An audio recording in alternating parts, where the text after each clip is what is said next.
ಪರಿಷ್ಕರಣೆ ಸೇರಿ ವಿವಿಧ ಬೇಡಿಕೆಗಳಿಗೆ ಆಗ್ರಹಿಸಿ ಆಗಸ್ಟ್ 5ರಂದು ರಾಜ್ಯಾದ್ಯಂತ ಸಾರಿಗೆ ನೌಕರರು ಅನಿರ್ದಿಷ್ಟಾವಧಿ ಮುಷ್ಕರಕ್ಕೆ ಕರೆ ಕೊಟ್ಟಿದ್ದಾರೆ. ಇದರಿಂದ ಎಚ್ಚೆತ್ತುಕೊಂಡಿರುವ ಸರ್ಕಾರ ಎಲ್ಲ ಜಿಲ್ಲೆಗಳ ಜಿಲ್ಲಾಡಳಿತ ಮುಂಜಾಗ್ರತಾ ಕ್ರಮವಾಗಿ ಮಂಗಳವಾರ ಸರ್ಕಾರಿ ಬಸ್ಗಳ ಬದಲು ಖಾಸಗಿ ಬಸ್ಗಳನ್ನು ರಸ್ತೆಗಿಳಿಸೋಕೆ ಸಕಲ ಸಿದ್ಧತೆಗಳನ್ನು ಮಾಡಿಕೊಂಡಿದೆ.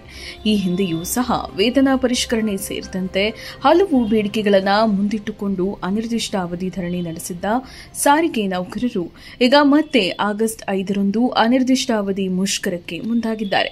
ಹೀಗಾಗಿ ಮುಷ್ಕರ ಬೇಡ ಅಂತ ಸಾರಿಗೆ ನೌಕರರ ಸಂಘಟನೆಗಳ ಜೊತೆ ಸ್ವತಃ ಸಿಎಂ ಸಿದ್ದರಾಮಯ್ಯರವರು ಸಭೆ ನಡೆಸಲು ತೀರ್ಮಾನಿಸಿದ್ದಾರೆ. ಆದರೆ ಸಭೆಯಲ್ಲಿ ಸಿಎಂ ನಿರ್ಧಾರ ಏನು ಎಂಬ ಕುತೂಹಲ ಮನೆ ಮಾಡಿದೆ. ಇನ್ನು ಸಂಘಟನೆಯ ಮುಖಂಡರು ಸಹ ಈ ಬಾರಿ ಜೋರಾಗಿಯೇ ಪ್ರತಿಭಟಿಸಿ ಹೋರಾಟ ಮಾಡೋಕೆ ಸಕಲ ತಯಾರಿಗಳನ್ನು ಮಾಡಿಕೊಂಡಿದ್ದಾರೆ. ಸರ್ಕಾರಿ ಬಸ್ಸುಗಳು ರಸ್ತೆಗೆ ಇಳಿಯದೆ ಹೋದರೆ ಸಾರ್ವಜನಿಕರಿಗೆ ಸಮಸ್ಯೆ ಆಗುವುದಂತೂ ಸತ್ಯ. ಚಾಲುಕ್ಯ ನ್ಯೂಸ್, ಜನರಿಗೋಸ್ಕರ.